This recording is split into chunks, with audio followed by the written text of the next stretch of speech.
Hi అండి, అందరికీ నమస్తే.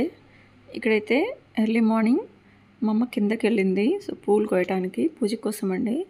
తెల్లవారిందంటే చెట్టులో ఒక్క పువ్వు కూడా కనిపించదు. పక్కింటి వాళ్ళు ఎదురింటి వాళ్ళు కోసేసుకుంటారు. సో అందుకే ఎర్లీగా వెళ్ళింది. ఇంక ఇక్కడైతే నేను ముగ్గు పెట్టుకుంటున్నాను అనమాట. So main days Monday, Friday, Saturday ఇలా మాత్రమే నేను ముగ్గు పెట్టుకుంటాను. ఎందుకంటే మేము ఉండేది 4th ఫ్లోర్ పెంట్ హౌస్ అనమాట. గాలి ఎక్కువే, ఎండ ఎక్కువే. సో అందువల్ల గాలికి వేసుకున్నా కూడా అది ఉండదు అసలు, మొత్తం ఇంట్లోకి వచ్చి కూర్చుంటుంది. సో ఇది మెలికల ముగ్గు అనమాట. ఎంత ఫ్లవర్ డిజైన్స్ వేసుకున్నా నాకైతే కొంచెమైనా ఇట్లా మెలికలు టచ్ అవ్వాలి. కింద ఉన్నప్పుడైతే నేను డైలీ బాగా పెట్టుకునేదాన్ని, రంగులు వేసి మరీ పెట్టుకునేదాన్ని ఎవ్రీడే. చూసిన వాళ్ళు బాగుందంటే ఎందుకు అదో తృప్తి.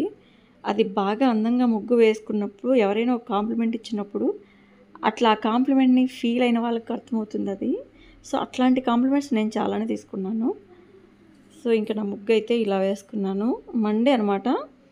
సో ఇంకా మార్నింగ్ లేవగానే మా అమ్మ చక్కగా అంట్లు కడిగేసి నాకు టీ అయితే ఇస్తుంది. ఇదైతే నా పూజ అనమాట. సో వీడియో నచ్చితే ప్లీజ్ సబ్స్క్రైబ్